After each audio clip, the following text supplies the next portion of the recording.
Една година помина од кога на чело на оваа влада е Димитар Ковачевски, истиот тој кој барајќи спас за себе и уште некое време дишање на шкрги на ова парламентарно мнозинство, денес ни нуди разрешување на министри, а потоа на наредна точка и нови имиња за министри.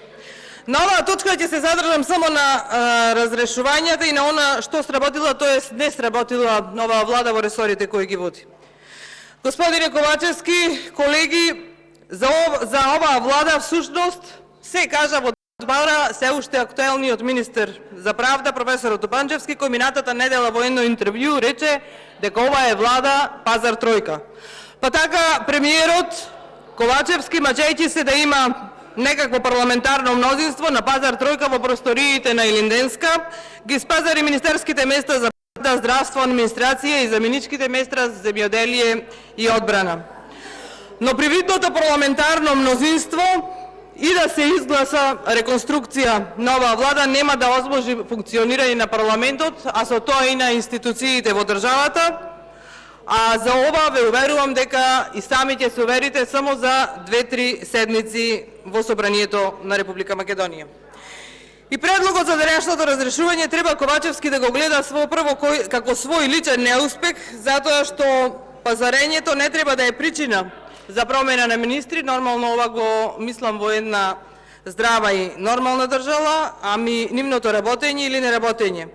Ама бидејќи работењето не е во интерес на владата, пазарењето е прифатливо и за Ковачевски, како и за неговиот претходник Заев.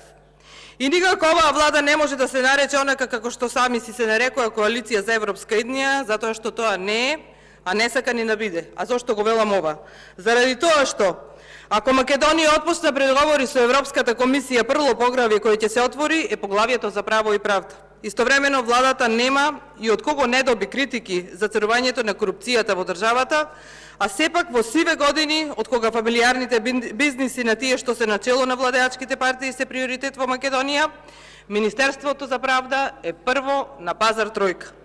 Го даде Ковачевски без око да му требне министерот, кој кога влезе во оваа влада може би беше единствената надеж дека нешто ќе се сработи, имајќи го во предвид неговото претходно работно искуство и тоа што човекот доттогаш не е активно во политика.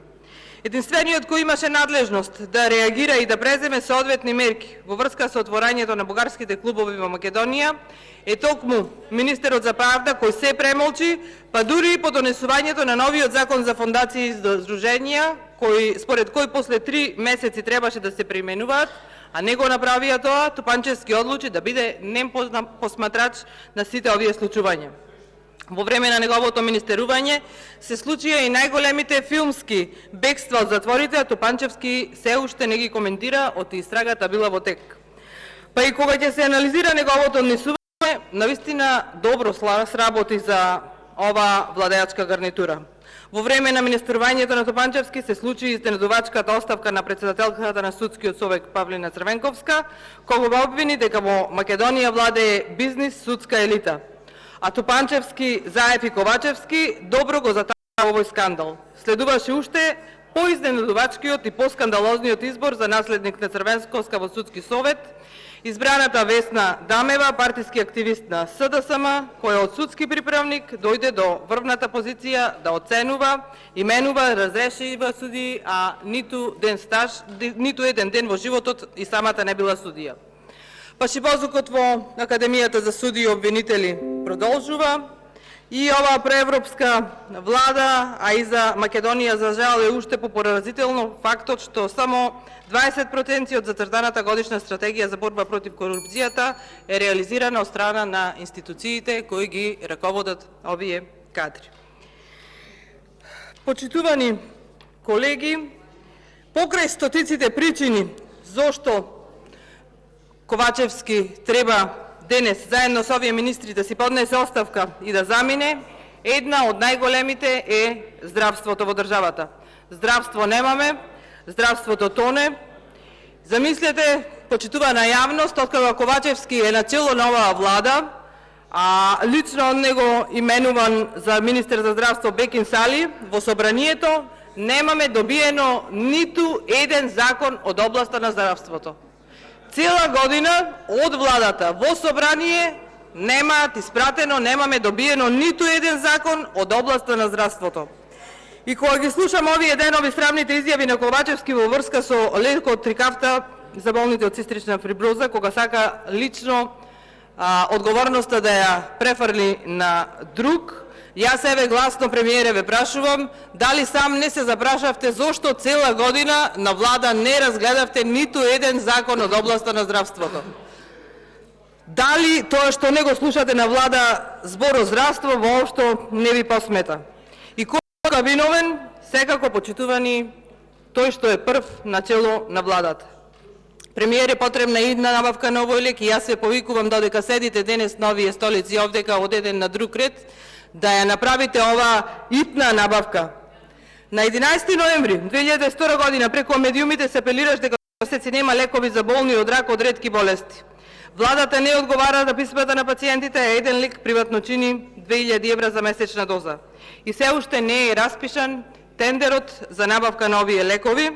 А да подсетам, ова парламентарно мнозинство, односно овој парламент, донесе закон со кој задолживме 90 милиони евра кредит, наводно за COVID-19, за кој до ден денес отчет нема за ниту едно потрошено евро.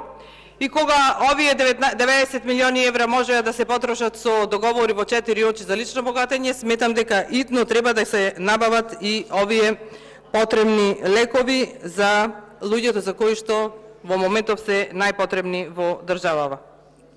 И она што е посебно интересно, токму во периодот кога ДУИ реши да се представи како Зелена партија, го даде министерот за животна средина. Ќе го споменам во овој говор, бидејќи тој даде оставка, па не се разрешува, а вреди да се спомене. Министерот во кој тие полагаа многу надежи кога го донесува во Македонија, ама за жал ни Насер Нуредини направи нешто во областа на животната средина. Ниту ДУИ стана, ниту пак некогаш ќе стане Зелена партија. Преспанското езеро од ден во ден го снемува, вездухот е загаден, како уште пред времето кога овие луѓе како едни добри актери се шетаа по улиците на Скопје со маски на устите. Дивоградбите на Шара и Маврово никнуваат како печурки, но се заташкува, бидејќи природните убавини на Македонија решиле да си ги присвојат и да градат на диво политичарите кои што себе си се нарекуваат елита во државава. Можеби најдобар доказ колку Ковачевски владата не ги интересира животната средина е токму тоа што во годинашниот буџет на државата за 2023 година само 0,7% од буџетските расходи во 2023 година се планира за заштита на природата. И дека немаат намера да се справат со овие проблеми кои погоре ги споменав, е токму фактор што се намалува бројот на вработените во Државниот инспекторат за животна средина. Дно на секој поле, дно на секој чекор.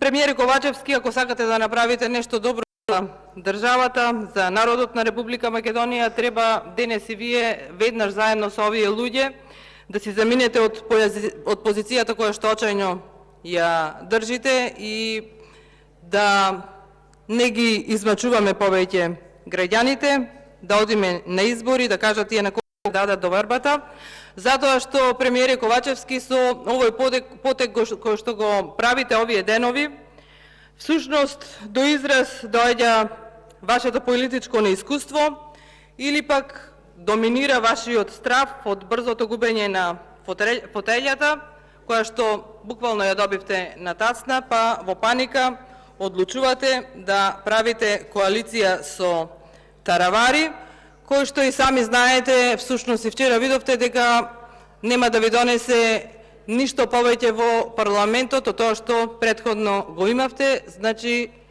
сте 1-0. Заради тоа, она од што стравувам и сум сигурна дека ќе се случува и во иднина, парламентот ќе има проблем во работењето, затоа што вие всушност парламентарно мнозинство немате, а го имате само на хартија со овие ваши политички екскурзии и маневри кои што ги правите во оваа година дена откако сте начело на СДСМ. Благодарам. Реплика Снежана Калевска-Ванчева.